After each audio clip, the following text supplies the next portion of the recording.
What is going on, comic fans? Welcome to the Legion of Comics. It's Sunday night. That means this is at Weeks in the Spoiler Field. Look back at this week in comics, movies, news, pop culture, all that good stuff. There's some stuff to talk about tonight, some comics to get into. So let's get right to it.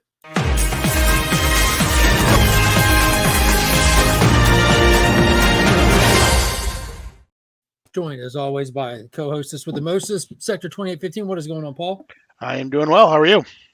I'm making it, man. I'm making it. Before we go in, Happy week after Masters. yeah, I feel it, dude. I feel it. I feel like as these off days went on, I'm just getting more worn out. More worn out. It's like it's all setting in, like the sore feet and sore knees set in today. That was today's addition to the recuperation. But be sure to check out BigTimeCollectibles.com. It's C2E2 season. They've been announcing all their really cool covers and everything, and they do make them available for people who cannot make it to the con. So you don't want to miss out on that. Be sure to check out their website. As always, if you need anything cleaned or pressed, be sure to hit up Justin's Comics over on Instagram. His link is in the description of all the videos, as well as ABX Comics and Games. If you're new to the hobby, old to the hobby, or getting into the hobby, or tabletop gaming, they have a fantastic Facebook group, and the link is in the description of all the videos for that as well. Not too many people in here right now, but let's say to some of the people in the chat. Las Crucius is in here. Pop, what's going on? Comic Bet, what up? Well board, Dagger Cards, how are you? So tonight's going to be short and to the point. Short, sweet, and simple. Probably try to keep it to an hour tonight because I'm already dead tired, man. But there's definitely some stuff that I want to discuss that I've seen. And obviously, first and foremost, I want to point out and talk about and weigh in on Transfrmers ONE, the new trailer that dropped this week. Made the thumbnail. I'm a big Transformers movie fan. The love of the movies got me checking out Volume 1 of the comics from Marvel Comics. I'm following along with the Energon universe. But we had a brand new movie trailer drop for an animated film that looks like it's geared toward a mixed audience. Definitely aimed at kids with the adult jokes sprinkled in there and everything. But I know that this divided the fandom. The internet was a little bit on fire this week with this one. A lot of mad people. And Flash by Night Studios, he was actually having some fun, I guess, getting timed out in fan groups and stuff. Oh yeah, on Facebook, right? He kept getting put into a timeout. Yeah, so that's what caught my attention when TJ is actually like feeling like speaking out, because he's normally the guy, the guy that's like pretty optimistic about things and everything. But I'll be honest with you, I thought the trailer looked fantastic. I don't have the same attachment to the 1980s stuff that a lot of folks do. So I understand them being upset. A lot of people were kind of expecting one thing, and this trailer delivered something vastly different. What it is going back to the earliest we've ever seen a Transformer story go, back before they were able to transform. They're on Cybertron. The most interesting part, this is before Optimus was Optimus. He was simply Orion Pax. He was pessimist. Yeah. Exactly. Megatron was just D16, and this is that era how they talk about it in the Michael Bay films, like we once were brothers and this and that. This is that era, and we're going to see the quintessent grant them with the power to transform and see where it goes. But it looked pretty good to me. I'm really excited for it. I told a few people I watch so many kids movies all the time that I cannot stand. It just drives me nuts. But now I'm excited to get to go take the kids to see one that I know I'll end up enjoying a lot. Yeah, and I also think it's a good movie that kind of will sit between the two live action, Michael Bay movies type things. So I think it's a good way to keep interest in Transformers, as well as maybe get more kids invested in it as well. Like I said, before we get the next one, which supposedly will have the G.I. Joe in it. So yeah, and from what I heard, I believe this is supposed to be like canon to the new movies. Like whatever they do in this is not going to contradict anything in those films, which if we're going back this far, shouldn't be too big of a task to do. But with the new movies, we still haven't seen Megatron. So if this is canon to the current film stuff, this will really be the first time we see Megatron in the movie universe. That's the current movie universe. So it Yeah, looked and really cool. I would say I thought it was kind of fun. I mean, there were some funny moments in there. Um, people, when just learning how to be Transformers, is like it was kind of fun. You can see that it's they're just kind of learning. I have wheels, you know. Yeah, oh yeah, yeah. I need wheels. I need wheels. And he wrecks. Right, And it looks like right, Bumblebee is going to be a straight menace. Like he's right, decapitating people on right. accident and discovering his abilities and stuff. Yeah, it looks pretty cool. I'm excited for it. I definitely think this is a good one. Something to be excited about. Another big thing that kind of came out this week is this Absolute Comics, not the Yes. Summer event Absolute Power, but Absolute Comics. What do you know about Absolute Comics, Paul? It is apparently an initiative that is being showrun, for lack of a better term, by Scott Snyder, which the nearest I can probably come to something is kind of akin to it's kind of the All-Star Comics and Ultimate Comics kind of pushed together. It's supposed to be canon right from the very beginning, because it's supposed to supposedly happen on another one of the multiverses. So at any point they could cross over, without having to destroy a whole universe like they had to do with the Ultimate. But it's supposed to take. We don't have any word on any of the creators or anything. Although I assume Scott Snyder probably will write something, if not a couple things. Um, Probably the October time frame or so. But yeah, it's supposed to be, you know, your A-list creators, writers, and artists, and we'll see what happens. Yeah, to be it's going to be something interesting. And this article from Bleeding Cool came out. It says as part of that, Absolute Comics will be a line of radically reworked versions of well-known DC comic characters from major comic creators in the fashion of Marvel's Ultimate line, separate in continuity from the rest of DC, but sharing its own internal continuity between books. Unlike Elseworlds, All Star, or Black Label books, however, unlike the Ultimate line, there is intended from the get go to be some bleed through. And that's the part that I thought was mad interesting is that some bleed through.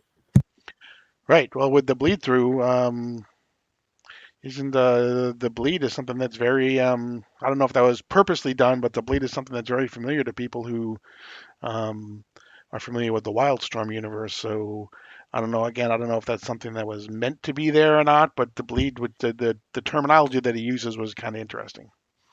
Yeah, and with DC, it's unique in the sense that they've had like Elseworld titles going forever. They have established multiverse from the get go. Every Elseworld book that has ever existed exists on a present Earth in the multiverse. None of them are imaginary tales. Right. They all exist somewhere. Hmm. For example, Kingdom Come was an Elseworld, and then later down the road, it got designated that it's Earth 22. And then you can, when a writer feels the need to or the want to, they can visit it like they Hmm. did in Jeff Johns' Justice Society, or most recently in Mark Waid's World's Finest. You can dip into that well when the story calls for it and everything, which is pretty dope. So this is pretty cool. So in essence, the easiest way to describe it is they're doing an Elseworlds. They're finding a world, and we're going to actually dive into it with multiple titles that go on for however long. So I'm excited for it.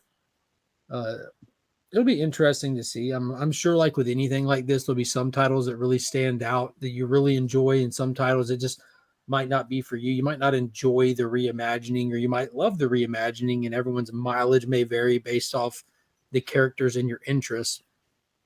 But I'm just kind of curious to be like how deep they're going to go. How many titles are we going to do? How long is this intended? Is it open ended? Stuff like that.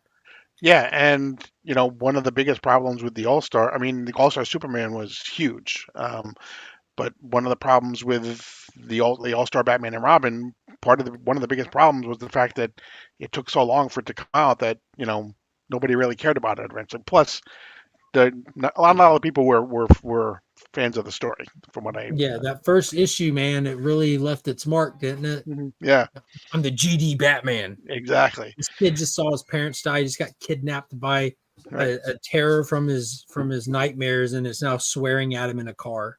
right. Like, jeez, Frank But Miller there, went but there hard. were so many things that, I mean, there was supposed to be. I think Jeff Johns was supposed to do an all-star Batgirl at one point. There were so many things that was. Adam Hughes was supposed to be doing an all-star Wonder Woman, I believe.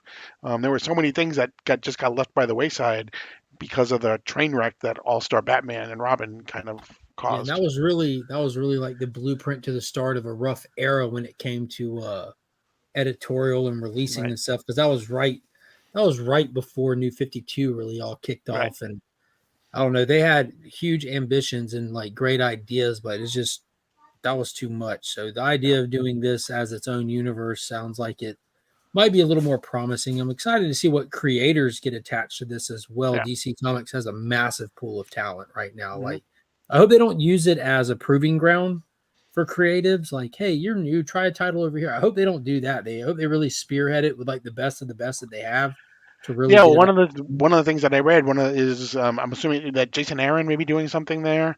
That's kind of I've also heard that that's besides the other stuff that he's doing that Rom V. That's why Rom V is leaving Detective Comics because he's going to do an absolute comic title as well. Again, I would assume Scott Snyder would be doing something. They need to give Jeremy Adams the Flash. Yeah. Yep. That Wouldn't would be that be great. cool? Big shout out to Circumstances. Gifted 5 Legion memberships. Appreciate that. That reminds me, I've got to get the Legion loot together for this month. I've got big plans for it after this month. Some big plans in the works, but got to get it pieced together for this month.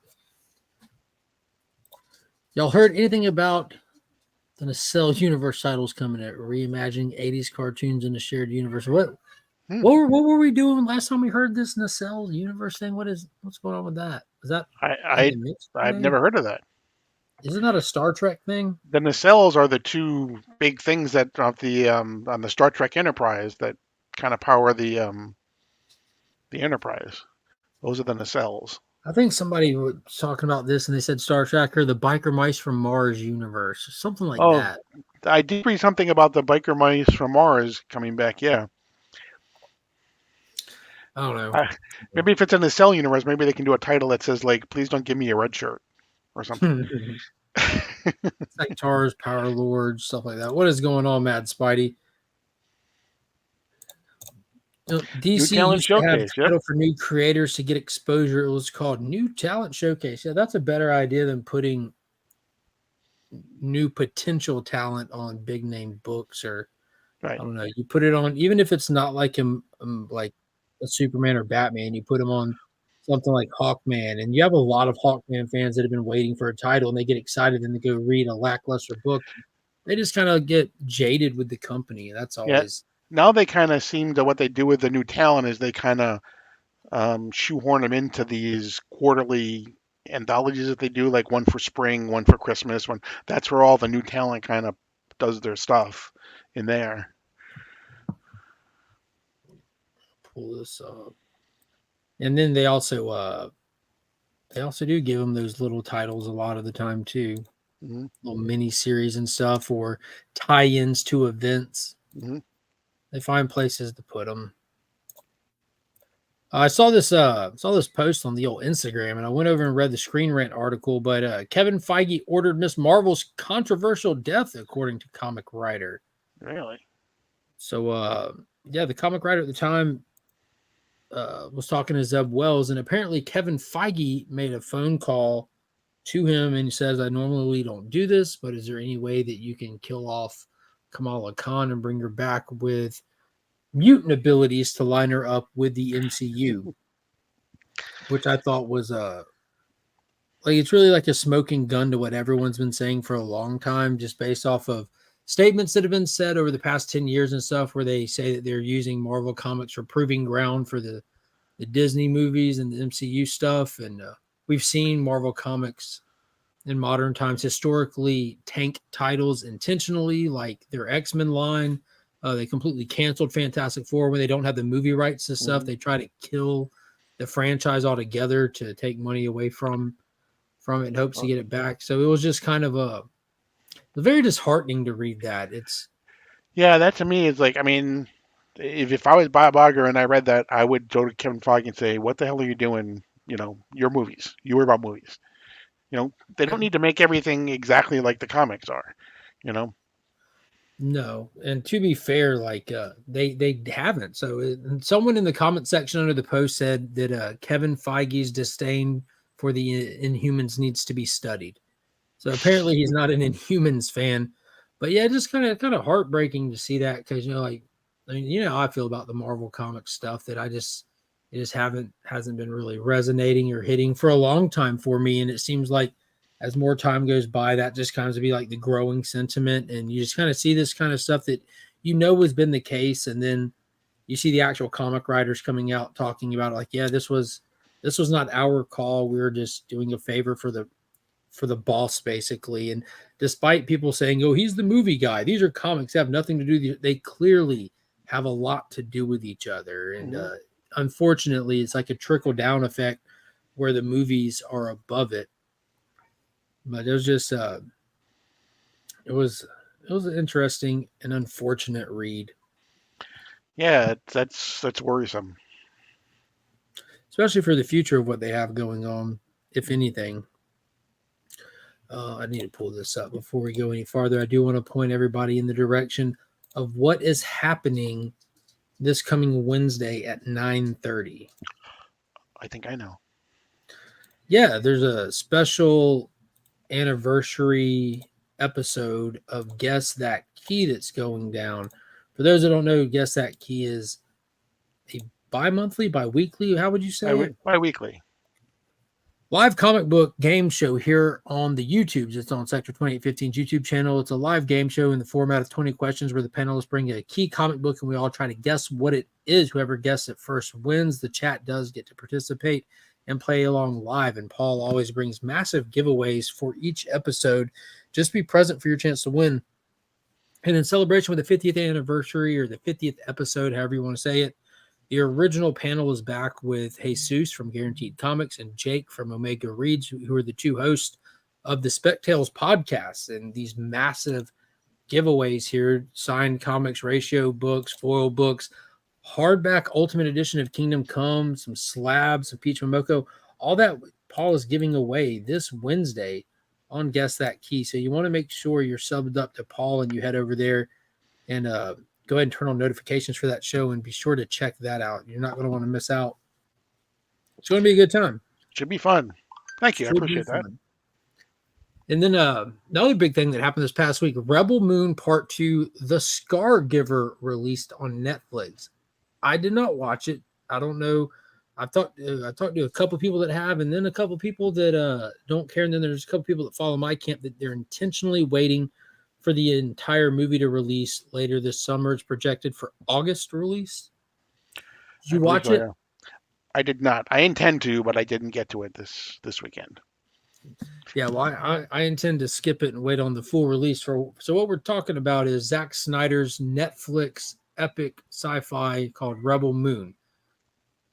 Netflix gave him carte blanche to do whatever. He ended up filming approximately a 6-hour-long story for them to do with what they want, whether they release it as 1, 2, or in individual episodes. They decided to release it in 2 parts, condensed down to roughly 2 hours apiece, leaving hours of the story out, and then release the full cut all at once later. So you basically have a 2-hour-long movie trailer for the actual film, and people are watching it. It's getting bad reviews from critics. It's getting bad audience scores. And then you have a bunch of people that say that they like it and they enjoy it. And I'm sure there's plenty of stuff to enjoy about it. But it's an unfinished project you're watching. And it breaks my heart that Netflix did this. I want to watch it. I want to watch this at part 2 so that I can compare part 1 and part 2 to the complete.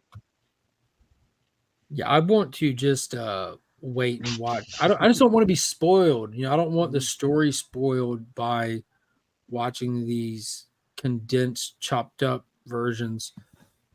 So there's going to be a part 3. Not to this, there's not. No, there's not to this. Zack Snyder has plans to continue this saga, which would require him going back to the camera and filming more.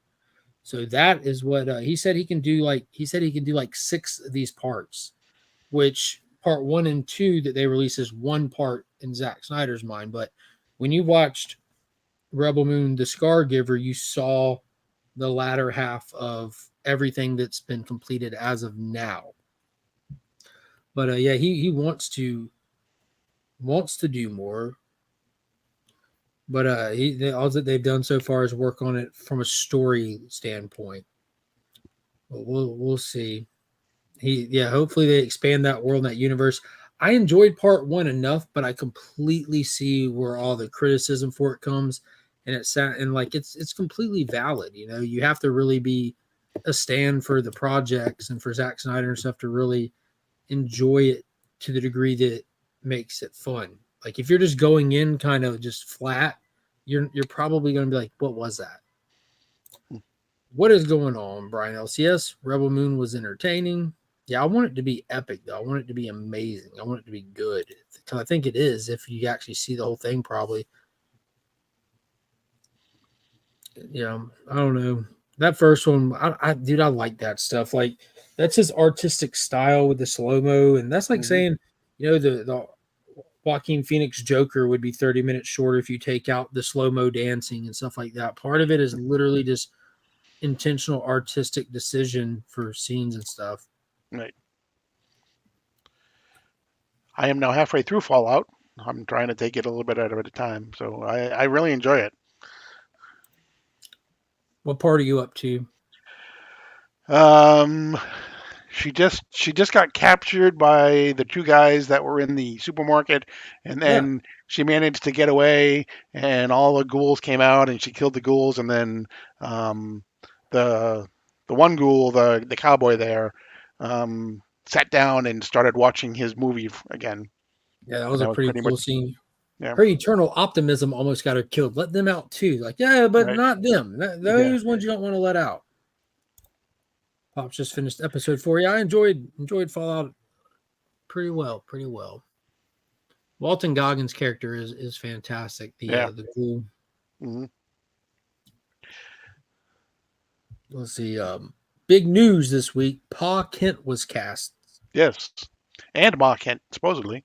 Yeah, Pruitt Taylor Vince cast as Jonathan Kent for new Superman movie.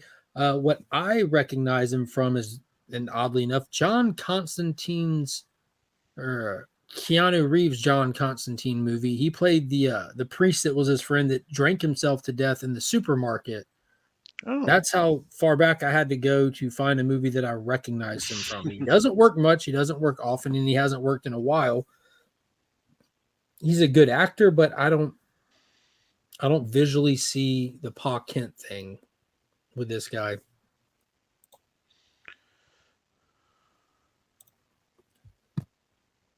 You weigh in on this one, Paul? I when I first saw him, my first thought was, I have no idea who that is.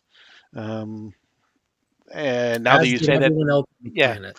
I mean, I would have to go back and it's been a long time since I've seen the Keanu Reeves movie, so I would have to go back and watch it again to see him. But um, I'm he doesn't fit the image of Pa Kent in my mind. Nah, and not even when I look at him and try to tell myself, "Hey, that's going to be Paul Kent." Does this guy look like Paul Kent in any fashion of Paul Kent? I don't know. I don't know. There's a picture of him right there. I think he was in a few episodes of Justified. Could have been. Could have been. Would have been pretty short lived, and that was years ago too. Yeah, we should we should start a lottery to bet on how Paul Kent gets whacked. So yeah, in the comics, he's gone out by heart attack, gone out by car wreck. In the movie, he's gone out by heart attack. He's gone out by tornado. Be interested to see this guy's portrayal of it. I don't know. He just doesn't. I'm not saying he can't bring it. I'm definitely open to the idea of being surprised, but it seems like a lot of odd casting with this. Hmm. This movie is just marred by like split fan reactions with all the announcements attached to it, from the large cast of superheroes to the potential of like a bad Superman being a villain in this, to now this odd casting for Pa Kent. What's going on, Hector? Right, which James Gunn has said that bad that evil Superman thing is absolutely not true. Lex Luthor is the bad guy in this movie, he says. The Pa Kent and Lois and Clark was spot on. Yeah, I don't disagree with that. I haven't seen a bad Pa Kent up to ever. I don't think. John Snyder on Smallville was good. Hmm. Kevin Costner was good. Yeah. 30-month member milestone by Flo Dameron. We are Legion, yes sir. Appreciate you, He Flo. just has to, whoever they get, or whoever portrays him, just has to ooze goodness and honesty and. That's really it. You got to be able to Mhm, have those heartfelt conversations mhm, where Clark asks you questions and you give him sideways answers that forces him to think about it and figure it out for himself. mhm. Little Paul Superman and Kent Lois method. is supposedly they're filming their final episode now. Hopefully, they'll start releasing it soon. When is that slated for us being able to watch it? Next season, so not September at the earliest. That's not too long. Yeah, It's not they too were long gonna. at all. It's been in the summer these past couple of years, but the president of the CW says that it would be a waste to put it in the summertime, so he wants to put it in the fall. That's fair. Paul Yeah, Kent ooze. It'll be the popcorn container for the film. There you go. there you go. Oh, dude, because Paul Kent So, did a good supposedly job. the final episode of Superman and Lois is called "It Went By So Fast." Oh, oh, oh. What if they're going to have like a end of the world style event that goes down? Mhm. What if like Pariah just walks up in episode one, kind of like in Space Age? Mhm. Like he or Clark just goes in the diner and Pariah's just sitting there. That would be wicked. We're about 30 minutes in. Let's go switch over and talk about some of these funny books for the week. Daddy, Yeah, bud. bring me a cheese roller. Where's the one? G on the table? Mm-hmm. Yeah, give me a minute and I will. Hey, can I stand here? No. I mean, you can, but you're going to be standing there for a minute. How long? I'll let you know. So, switching over to some of the books for the week, I want to touch on those. House of Brainiac continues in Superman issue number 13. Solid issue, good art. If you want details on the full breakdown of what's going on, you want to hold it. What's going on with House of Brainiac? Again, check out Can I Sector get the 28. next one? Yeah, hold on though. Check out Sector's channel because that's what we're featuring on the DC Comics deep dive right now. Going through the we only have pages. one more left. No, we're going with this pile over here. Mm. So that's what we're featuring on the deep dive right now, which is really good to keep up with, especially knowing that it's leading in to bigger Daddy, things can you coming. grab the other one? Yeah, you can put that one over here. Which you might even have a video on that coming out soon. Or if you're a channel member, you can see it now. The Who's that? videos of it. Who's that? The first Flash. That and is the Flash. first Flash. Very good. Wow. Hold on, we got to tell them about it. So this is issue number 6 of Jay Garrick Flash. It was the final issue for the miniseries written by modern day comic god Jeremy Adams. Nothing this guy has touched has been less than phenomenal. This was a 10 out of 10 read watching Jay Garrick face off with Dr. Elemental, watching just the intensity, the action, the heart. It was all just amazing. Absolutely love that. Which there was news about Jeremy Adams. Adams this week too. What is it? News about Jeremy Adams this week too. He's going to be writing Flash Gordon. Yeah, it'll be kicking off with the free comic book day book May 4th. Right. That'll be available. And then I think the first issue, I think it's from Dynamite, I believe, comes out in. It's from Mad Cave maybe. Yes, Mad Cave. Mad Cave. I think it's August. I think is when it comes out. Yeah. What was a read? Or July. What was a solid read for you this week? Wonder Woman number 8.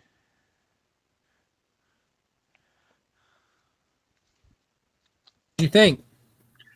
It was good. It was really good. I love the back and forth between what's going on in her mind and what she's experiencing in real life and everything. And it's really all about she in her mind, because of this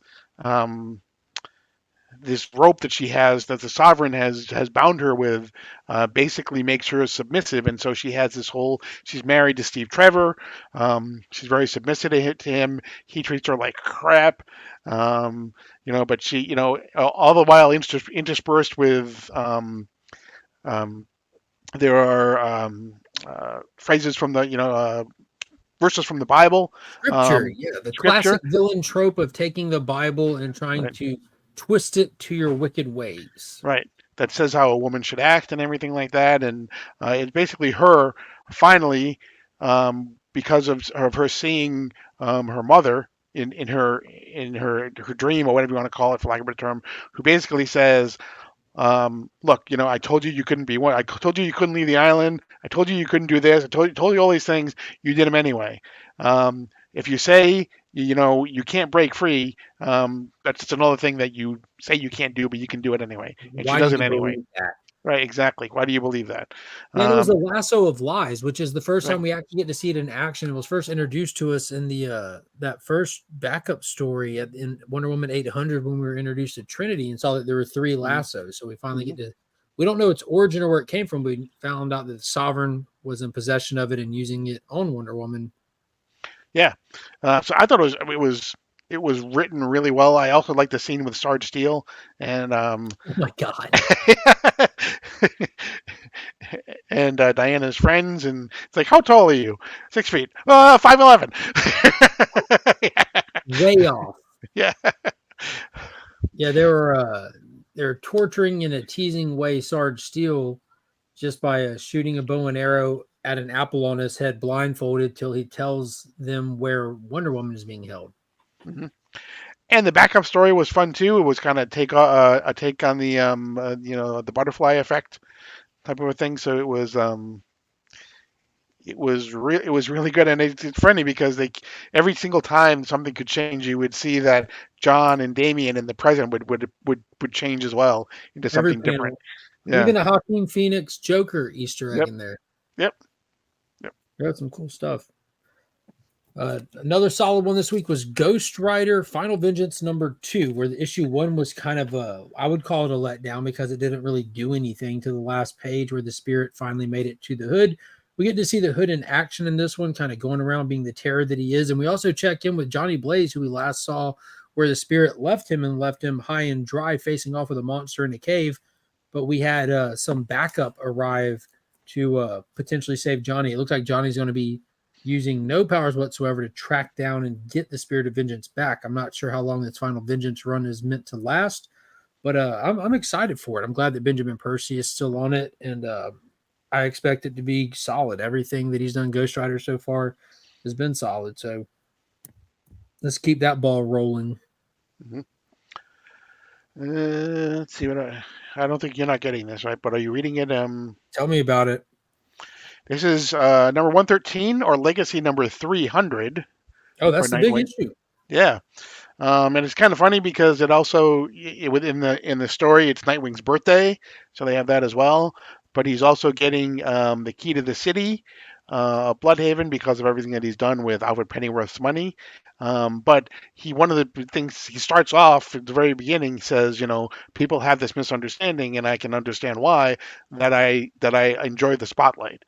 And then a little bit later on in the thing, he basically, although he's getting the key to the city, he doesn't tell Barbara this, but Barbara is also getting the key to the city, so they're both getting it. And he says, although I do enjoy the spotlight, I actually enjoy sharing the spotlight more. And then that's when Barbara Gordon comes up. But there is a whole thing about these arm shipments that are coming in, and nobody really knows who they're going to. They find out that it's basically Heartless, who is the person. So we're setting up a final battle with Heartless. But there's really after they have their ceremony where they get the key to the city, they go out to eat, and they go to this place called Marvin George's Pizza. Marvin George, and the person who runs it is actually Marv Wolfman. Yeah, it's actually Marv Wolfman, and he actually is drawn as Marv Wolfman, and Marv Wolfman actually wrote these 2 pages in the story as well. And basically, yeah, it basically ends with Marv saying, "I'm so proud of you, and I know George would be too." Oh wow, yeah, that had to hit in the feels. it really did. Yeah. But it was really a good story. And then there's actually a entire silent backup story about how Nightwing basically is able to stop a bomb from going off by deactivating it. So really kind of cool. Art by Howard Porter. So Yo, real quick, big shout out to Scott in the chat. I'm sitting here doing what he suggested in the chat. It's legitimately helping. This is kind of crazy. that'll be $100. Yeah, Wow. Yeah, they really did. The Pop said they went meta. They really did, and it was done so well. And again, it was obviously Marvin George created Nightwing, so it was really kind of neat the way they did it. How have I never known this before? I don't know. This is legitimately crazy, dude. Like I can like I can literally feel tension, like it's kind of just going, like coming off a little bit. Like I'm bearing down hard on this little Right. muscle between it. That's crazy. Just relieve some of the tension there. Nuts, man. Mm-hmm. Wild. Speaking of tension, there was a lot of tension this week. In Avengers Twilight, issue number 5, the penultimate issue. Mm-hmm. This was really dang good. Paul, are you reading this? I am. It's coming in my monthly shipment, but I've been enjoying it. Like, dude, this was such a good issue. Action packed. Like all the players are facing off with each other. Red Skull's making his ultimate play, pulling no punches. Big things happening. The whole world that we're introduced to in Avengers Twilight is built off this concept of H Day that happened that really like demonized all of our heroes and opened the Mm-hmm. doorway for this current regime that's kind of turned the public opinion against the old guard and left this door open for the rise of Red Skull and this crazy fascist regime that he has with Tony Stark's kid. And by the end of it, we learn the true meaning of H Day and its Red Skull's secret weapon. It was never H Day because it was Heroes Day. It's H Day, which was short for Hulk, and that's Red Skull's weapon. And he lands like an atomic bomb on the battlefield in the end. And we have big final issue, which really formats well, thinking of the Avengers, how they originally rolled out with going a few issues and the Hulk like bugging out on them and stuff. And when it comes to Avengers, they always have to have that time where they fight the Hulk, whether it be the original run, whether it be in the Ultimates or the movie, so here we are again. So we'll see how this all plays out. Interested to see for sure. Yeah, I kind of likened it to almost with not like beat for beat, but I kind of likened it to kind of the Darkest Night Kingdom Come Marvel thing. So For sure, most certainly. What else you got on the list there? I just got one more actually. I think it was Titans. This was actually a pretty important issue. this was At least the very last page was. right. What do you think? I liked it. We basically get Raven's brother, Trilogy, I believe is his name. Trilogy, yeah. Um, is not too fond of Raven, and so he's trying to, because Raven is Trigon's favorite. He's trying to do whatever he can to discredit Raven, or even kill her if he has to. So he takes this weapon that has like a bat symbol at the end of it, for lack of a better term, um, and he goes. It powers him up. He becomes like 3 times as tall as he was. He goes. He ends up, in our world. Raven fights him. Basically, it's all the staff. She tells everybody, you three, work on him. You three try and get the staff. The first group tries to get the staff. They're unsuccessful. So what does she do? She teleports just his forearm away, so that the staff disappears, and now he's left with no forearm, and now he's back to where he was, basically, and basically just a shell of who he was. And she imprisons him in the jewel along with the real Raven, Making and so two jewels and starting her crown of souls. exactly, and then we go to the very last page where we see Dr. Morrow and Amanda Waller. They're building something. And basically, we had talked about this before. You think it's Queen Brainiac? Could be. Could be one of the Team 7, Task Force 7, maybe. Because we haven't really talked about the solicitations for the first group of Absolute Power issues came out this week as well. And so we have Absolute Power, of course, which is Mark Waid and Dan Moore. But then there's a bi-weekly series which is called Absolute Power Task Force 7, VII. Each one being I written also by think this could be in the Amazo cyborg being built as well, because yeah, because the Task Force 7, each one of the seven is supposed to be one of the seven Justice Leaguers, I believe. So there's one that's going to be Green Lantern, one that's going to be Superman, one Batman, one Wonder Woman, and so on. So there's going to be a team of Amazos that I believe are going to be called Task Force 7. So we have that. We have an Amanda Waller Origins series that's going to be coming out. And there is starting off with the Ground Zero book that is also by a whole bunch of people as well. So it's going to start off with Ground Zero, then we'll move into the Absolute Power, and then we'll have all the tie-in books as well. And it's also supposed to tie in with Superman and Batman 150, which is coming up, and Wonder Woman as well. So, and on the Marvel side, I think the big thing from the Marvel side is they're going to be doing an Aliens versus Avengers book. do you know who's writing it? I do not, but I can find out if you want to keep No keep worries. talking. Yeah, the Marvel stuff with the 20th Century Fox kind of, for me, just kind of came too hot and heavy. I love the Alien franchise. I love the Predator franchise. I haven't felt the desire to pick up any of those from Marvel. I did attempt to pick up the Predator book, and I just didn't like it and dropped it pretty quick. But when it comes to those titles doing like superhero crossovers, historically they've been really fun. They've done a lot of them with DC in the past when Dark Horse had the properties.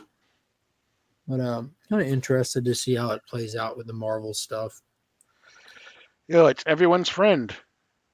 Jonathan Hickman is writing it. Okay. No, probably. And artist Isad Ribic, he's actually a pretty good. He did the part that I know is I think he did the Jason Aaron Thor, or at least the first part of the Jason Aaron Thor run. I like him, Isad Ribic. So they're doing the Aliens versus Avengers. And when's that slated to come out? I believe starting in July is the first issue. No. And then other ones that I read this week was War Journal, issue number 8. John Stewart's title. You get to see him battling it out. You also get to find out that the construct of his deceased little sister is not no chump. That construct is pretty complex because the God, who is it that he's fighting? The Revenant army, a Revenant creature comes for his mother, and that little construct actually has some defense measures built into it. It recognizes there's a threat, gets the mother to safety, and dispatches an entire battalion around the house and everything. That was pretty cool. John Stewart also figures out that this dark star system that he's in, he's not escaping until he completes a certain task, and it potentially gets the Ren race into a more safe position. That you can't just simply destroy the star, but they got a huge job ahead of them. I don't know how long we're going to be here in this story. I'm assuming until probably about issue 10, though, at least. We'll see. Apparently, I'm freezing on people's screens. It's kind of tough to tell because I don't see it doesn't freeze here when we're looking at it. So yeah, you freeze and then you come out of it, then you freeze, but your audio stays good. Oh, okay. Yeah. We got Tate Prime rejoin the stream. What is going on, homie? Hope you're doing good tonight. I appreciate that. Appreciate you. And then Cobra Commander, fantastic. This dude is so dangerous in so many unique ways, and they do such a good job of showcasing it.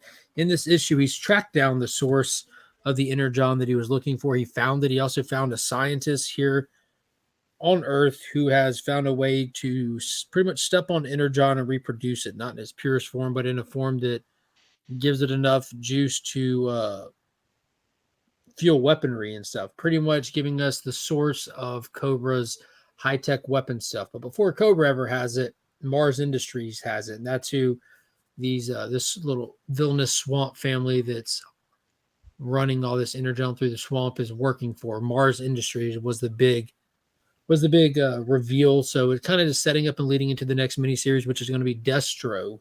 I was just going to ask you. So the ongoings are Void Rivals and Transformers. Those are the only two ongoing. Yeah, the rest are 5-issue minis. Okay. Duke and Cobra Commander wrap at 5, and it switches to Scarlet and Destro. But you can, they're definitely setting them up. Definitely set him up. What is going on, Big Nosh? Hope you're doing good today. No worries, my dude. I'll be a great ventriloquist. His lips don't move at all. Yeah.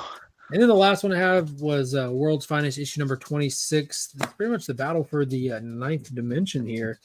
The imps are out to play, and it looks like there's a secret entity fueling this war that's being waged on the ninth dimensional. And so it was action packed. You had Batmite team up with Superman, Mxyzptlk team up with Batman, and antics ensued. But it was action packed, and all the jokes were there and everything. But it was a lot more serious than I would have expected it to be in all the best ways. It wasn't it didn't get annoying at all, which is surprising when you have one of those characters, much less both of those characters. What is going on, Brother John, with a 24-month member milestone? What's good, brothers and sisters? Hashtag we are Legion. Nothing much, man. Just burning through it tonight. Sitting here with a massive headache and super tired. Super tired. There is an ongoing G.I. Joe comic, just not under the Inner John universe stuff. G.I. Joe at Image Comics. When they started Transformers and all this stuff, they also got the G.I. Joe All-American Hero comic, and they kept the numbering and started their run at 301 and have kept it going from there. And it's going to be written by Larry Hama, who was reading the original one. Well, the previous one, not the original one. Well, you know, that's pretty much all I got for book-wise tonight. You got anything else you want to hit on? No, that was it. You went through everything that I have, too. Short, simple, and to the point tonight. I'm sorry I ain't got much in the tank, man. Ain't got much in the tank. I do want to refill your tank. Yeah, need to refill the tank. I do want to point everybody in the direction of this week's slate. This week's slate. Of course, I'll have a new vlog that drops on Wednesday. But I've got 2 videos posted already for members, one of them being the Absolute Power Explained. If you want to know everything you need to know going into this summer's DC Mega event, check out that video drops tomorrow. If you're a channel member, it's already available to you. It's literally in everything you need to know. It's like 2 years worth of storytelling that led to this. And I go through all that. So if you missed out on anything, all the context you need to know going into it, it's all there. It was really fun to make. It took a lot of time. It was probably partially responsible for my headache. I've been looking at this computer for far too long today. But yeah, again, this Wednesday, guess that key at 9:30, the big 50th episode. Don't miss out on that. Anything else, Paul? Nope. Tomorrow morning, I think you said House of Brainiac Part 2, 10 o'clock. DC Comics Deep Dive on my channel. I think that's pretty much all that I got. That's going to wrap it up for tonight. Don't forget, I think 10 o'clock Eastern time, Trev the Shipping Guru will be going live, hang out for a little bit and wrap up his week as well and share some cool stuff that he picked up through the week, hanging out with Evil's Comics, Mike. And, Pop's Attic. Slab sale. First slab sale happening on Pop's Attic starts tomorrow morning, or tomorrow in general. I think it's 3 slabs a day is going to get posted. So they post out through the week. But they're all really cool, affordable slabs. Don't miss out on that. And that's going to do it. I appreciate everybody coming and hanging out. And until next time, as always, we are Legion. Is that it? Is that all you got?